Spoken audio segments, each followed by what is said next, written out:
I'm Ashton Williams. I am currently the Senior Manager of Global Programs at Slack, which feels really exciting, post-pandemic and going home.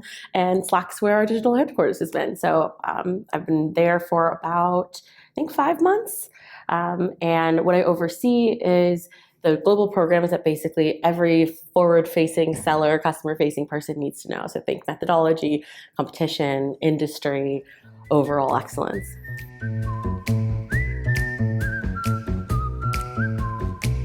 My Highspot journey has been one that I will say is mapped pretty closely to my career journey. I bought Highspot when I was an enabler at a startup as a team of one, and it was my first software purchase. And then we scaled really quickly from, I think we were around 140, we moved up to 500 folks. We had, just mid-market, but then we got mid-market, enterprise, business development. I inherited the entire revenue organization, the go-to-market process. And with that, how I used Highspot, how we engaged, just shifted and changed over the years. And now at Slack, multinational global company under Salesforce, Highspot is present here. And it's been so interesting seeing the things that are true no matter where you work, which is reps love it. Our customers generally enjoy the experience of, seeing content that way. The data is really helpful, but on a different scale. And it's been really powerful. It's helped me understand my enablement a bit better, but also it allowed me to democratize enablement so other folks can get in and participate and build. And I think my career is also moved that way, where I was a team of one, and then I had a team of 6, and now I want a team of 30, which is kind of 400 because we're at Salesforce now.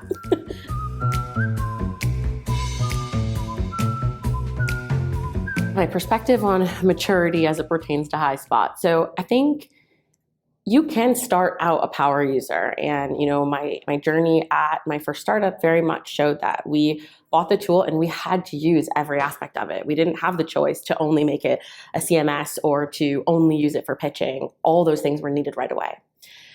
There's a curve of getting your organization set up in a way where are your reps, systems, processes, managers, assets mature enough to really be in there in a way that's meaningful. And so there's a maturity of your business and your enablement that has to happen. But we were using all the features right off the bat. As we got more mature as a business, as we scaled larger teams and more people interacting with it, I think we saw a real shift for how fast we needed to create just-in-time enablement and the ways that we needed to have evergreen, pathed out content, things that were available all the time. And there was this change from this rapid fire enablement and rapid fire building to, okay, how do I do what needs to happen right now? And how do I also think about the future and how big we're going to get and the things that need to happen and the maintenance? I feel like maturity with Highspot is thinking strategically about what do you do when this expires? How long is this relevant for? Do I need to build it big right now? And I think that's true of enablement in general. What really shifted maturity was going from a team of one, I managed the whole system. I knew every in and out of it. I knew where things belonged. I knew how to code things. It was fine.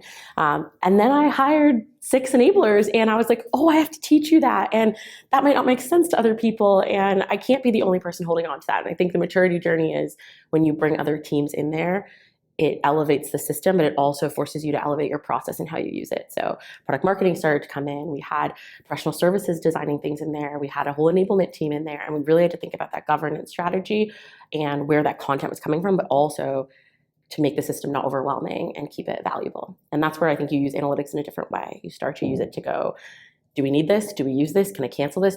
Should I build it? Should I maintain it? Should I not? And I think when you're early on, you're not thinking about that. You're just like getting it stood up and you're getting everything in there.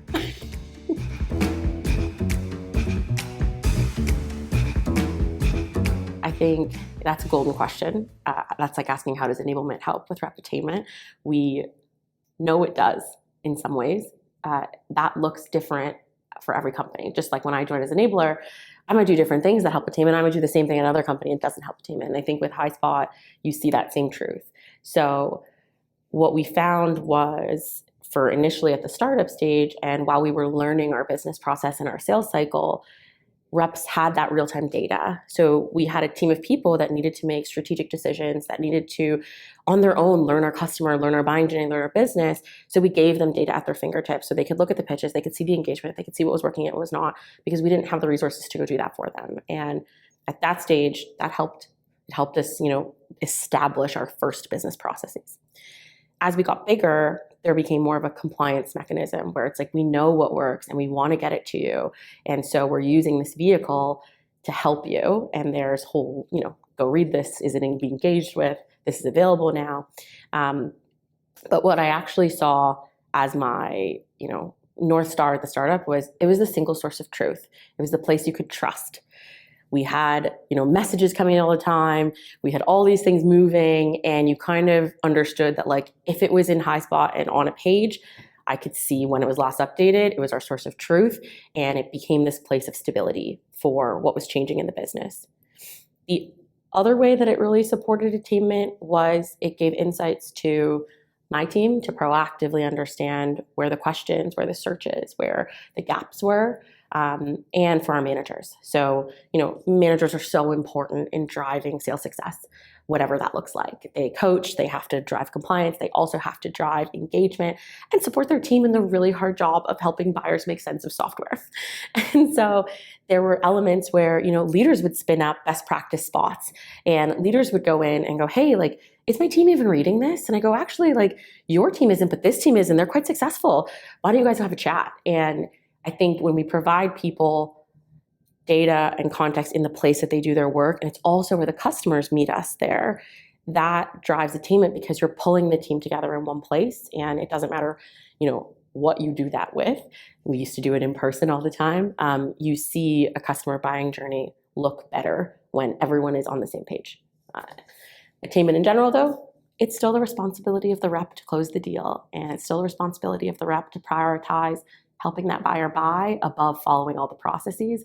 And so with Highspot, it allows them to make the strategic decision and have the business acumen in front of them and context to go, okay, I need to prioritize this for my customer.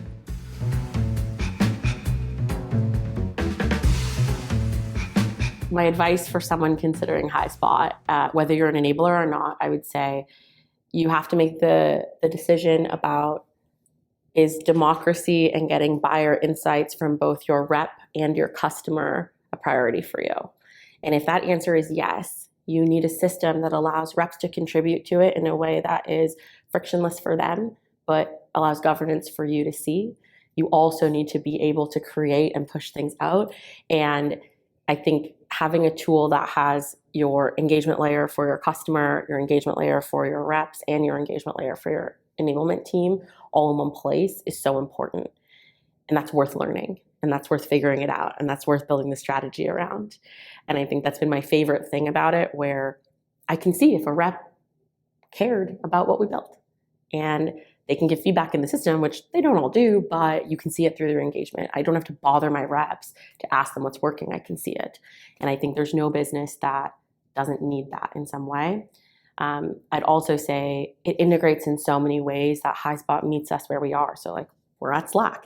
We do everything in Slack, and we can still leverage Highspot in Slack.